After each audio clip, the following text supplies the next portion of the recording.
Need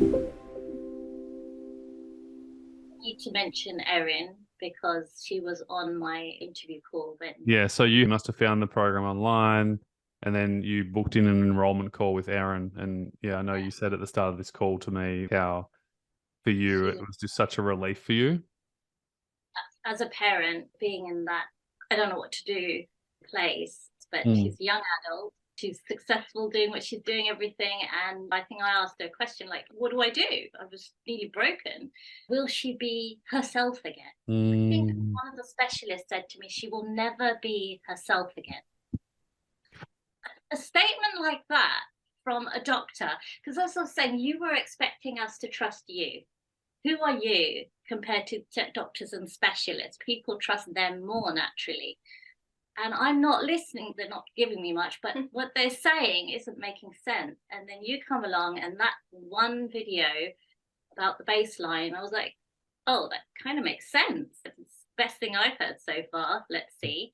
And when I Mm. spoke to Erin, and I didn't know that I mean, I know the majority of you were CFS sufferers, but she said, I was housebound and now I'm back to my passion of surfing. And I just broke down crying.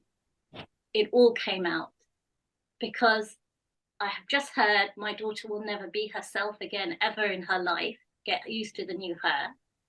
To you're surfing again? Like, of course you can do anything then. So it just gave me hope. And I was like, we're signing up. And I've never looked back. I think in a sense, those doctors were right that I'm not myself, the person I was before. But then again, everyone changes. So it's true for everyone. Yeah, but they were saying you're going to stay sick like that forever. That's what they were saying. They weren't saying you're going to develop into an amazing woman with boundaries and self-esteem and self-respect and have goals and dreams.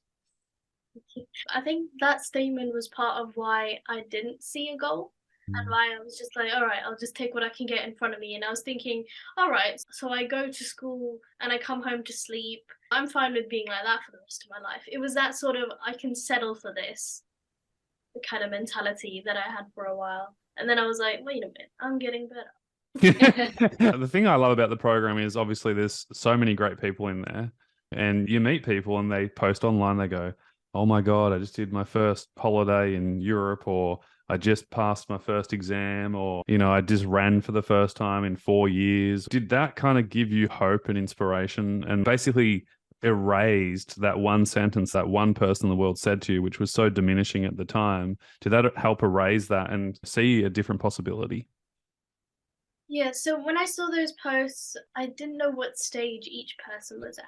People saying they've gone on holidays or they're going for a walk with their dog. I'm like, that's great, but I don't know where you are at that point. That's fine. I tend not to look at posts like that. But when I did see it, I was like, oh, that's nice. People are getting out, or just the fact that they are posting something that they're passionate about their recoveries.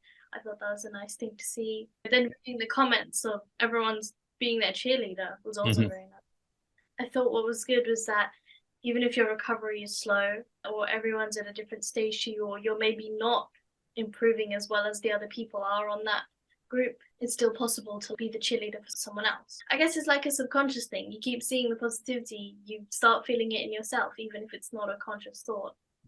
Exactly. You hear me talk about proximity and environment is so important, who we surround ourselves with, the people, the things, the information. So it sounded like it wasn't so much the other people, it was just you showing up and doing the work and eventually going, oh my God, I'm getting better.